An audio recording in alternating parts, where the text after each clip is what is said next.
Hey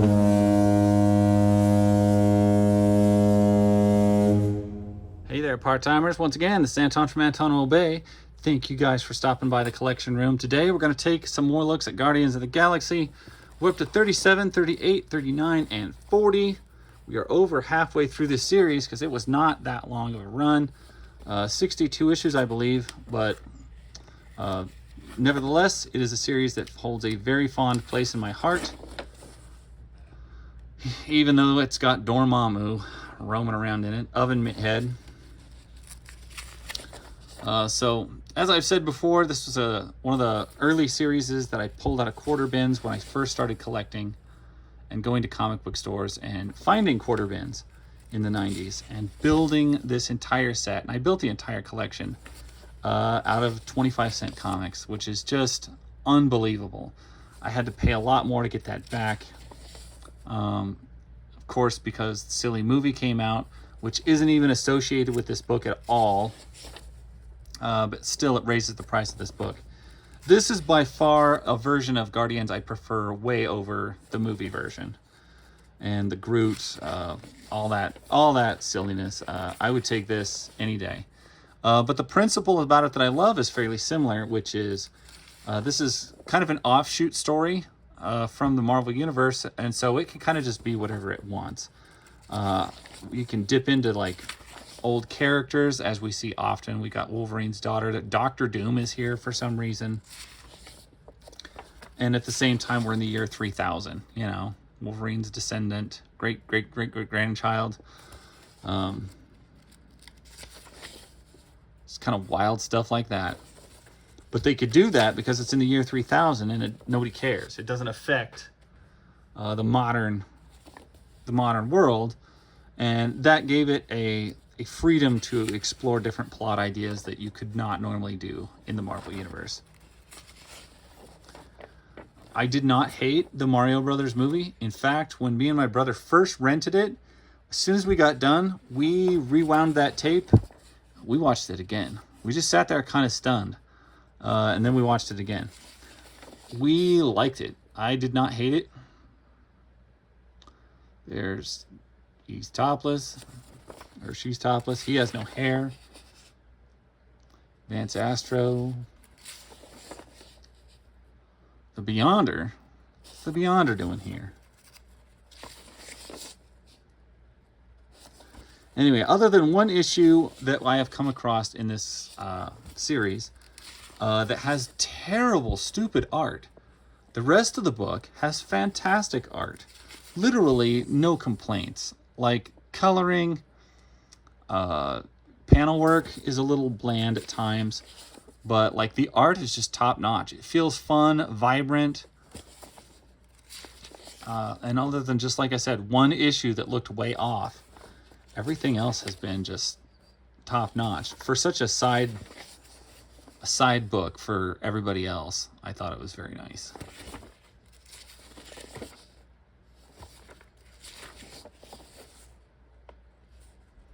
I don't know if Razor thinks she's going to take on Victor Von Doom. She's in for a surprise because he's a Doombot thing. And he's got Wolverine's old original skeleton, which is creepy. It's literally Doom with his body in Wolverine's skeleton, which also gives us one of the coolest chrome covers of the era, which is issue 39. It's just awesome. She was looking for her ancestor Wolverine. She found more than she bargained for. Rancor versus Doctor Doom, wearing Wolverine's skeleton like a suit. Very creepy concept. Very interesting. She is not happy with it. But he looks awesome.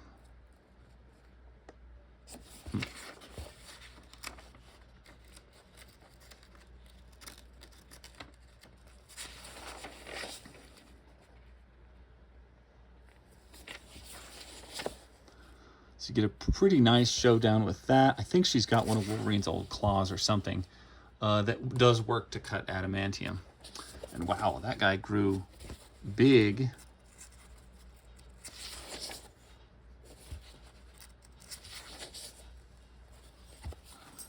Sorry, I had to run and go check something on the stove real quick. I'm back. Yep, that dude is massive at this point.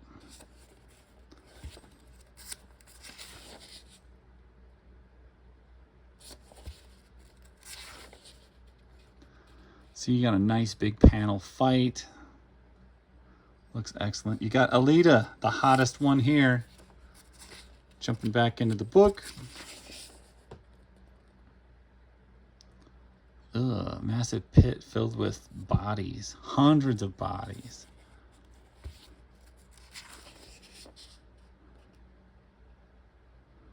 Ew, mutant witch that nearly penetrated my brain.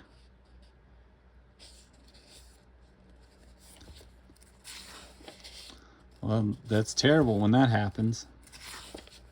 Full brain penetration. Shocking the doom out of her ancestor's skeleton. That is crazy plot line. So you could not do that stuff with Wolverine's bones in probably any other book, but at least not at this point, Marvel. They still had like standards back then. Come on, pages, separate. Oh, good night. I worked that hard for a Loki splash page. Ugh, whatever. This is old goofy Loki. Loki was in a lot of places, and Loki would be in this book because Loki, as an Asgardian, he could always exist in the future, which not every book could sport Loki in it at any time, but this one definitely could.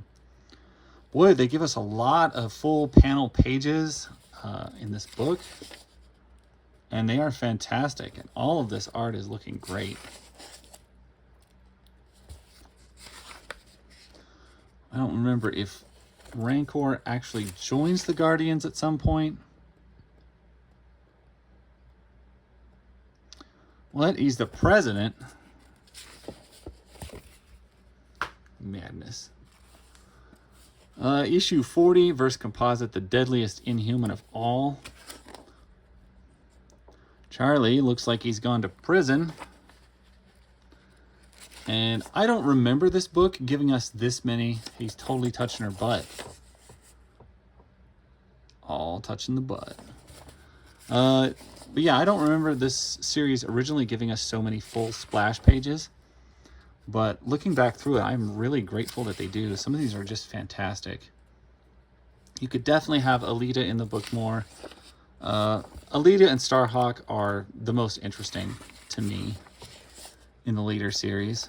We got a silly advertisement that looked like a book, but it's not. Nikki and Charlie are also, I mean, they're the best other characters, but Starhawk and Alita, that's my favorite duo right there, occupying the same space.